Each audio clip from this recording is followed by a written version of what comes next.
Hello everyone. It's another great day to come together again. I'm so excited to be here with you as we continue to focus on faith. Faith is trusting in what you can't see because of what you can see.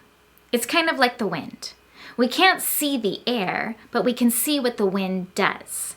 We can see it in the way that the trees are moving and the branches are going back and forth. We can see things being blown down by the wind, and we can see it on our faces, just like this. Ready?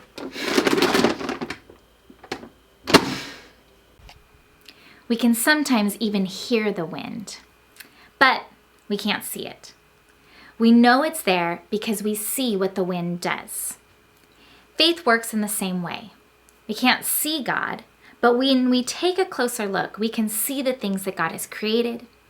We can see what God has done in people's life all throughout history. And we can even see how God is working in our lives today. So today, we get to talk about a really important person who actually wrote most of the New Testament. So let's go ahead and get started as we use our imaginations to visualize this important Bible story.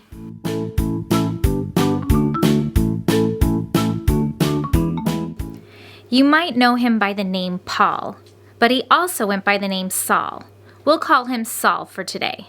Hi everybody, I'm Saul. As a young man, Saul was sent to Jerusalem to study with the famous rabbi. For Saul, his faith was important. But Jesus was changing the way everyone thought about God, and Saul found himself right in the middle of it. He watched as more and more people started to believe that Jesus really is the Son of God. After his studying, Saul became a religious leader himself. Like the other religious leaders of the time, Saul was caught off guard by Jesus. Jesus had been crucified on a cross, but now his followers were saying that Jesus had returned to life and that they had actually seen him. It didn't make sense to Saul. He and the other religious leaders were upset that the number of Jesus' followers continued to grow. In fact, they did everything that they could to stop this new movement. They even arrested a Jesus follower named Stephen. On the awful day when Stephen was killed, Saul was there. He held the coats of the people who were throwing stones at Stephen. As you can see, Saul wasn't someone we'd call a good guy. He seemed like Saul and the Jesus followers would never be on the same team. Saul became known for hunting down people who believed in Jesus. It sort of became his personal mission. One day, he discovered that some Jewish people in Damascus were following Jesus. So he went to the high priest to see if he could go to Damascus and investigate.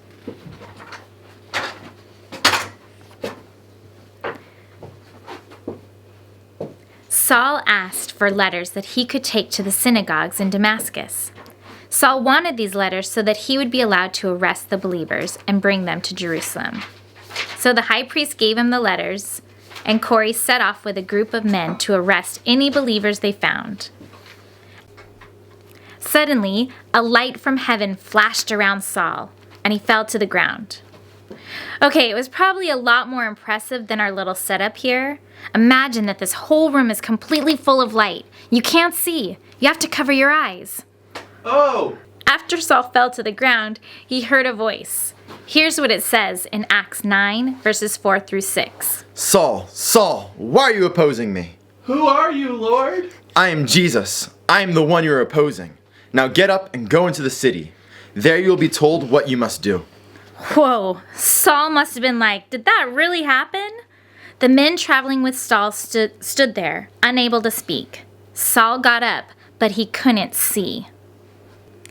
His friends led him into Damascus, where he stayed at the home of a man named Judas on Straight Street. For 3 whole days, Saul was blind. He didn't eat. No. Or drink anything. No. Saul couldn't deny it. He had a direct encounter with Jesus. He had seen for himself that Jesus is very much alive. Could it be that everything Jesus' followers believed was actually true? Was Jesus actually the Son of God? Had Saul been wrong about him this whole time? Saul's life dramatically changed that day. Even though he was now physically blind, he was able to see everything in a completely new way, all because of Jesus. Everything that Saul thought he knew about Jesus changed that day. He would never be the same. It's really true that God can change the way we see him, and he can change the way we see the world around us. God helped Saul see the truth in a pretty dramatic way. God opens our eyes too in lots of different ways. So today, the important thing to remember is knowing Jesus changes the way you see everything. If you think about it, God has been helping people see him all throughout his story. From the very beginning, he's been helping people see the world in a new way, a way that will allow them to help make the wise choice, a way that will help them treat others the way that they want to be treated. He's been helping people understand who he is and what his purpose for their life might be. It's still true today. God may not show himself to us in a blinding light, but there are lots of times when he shows us something new about him.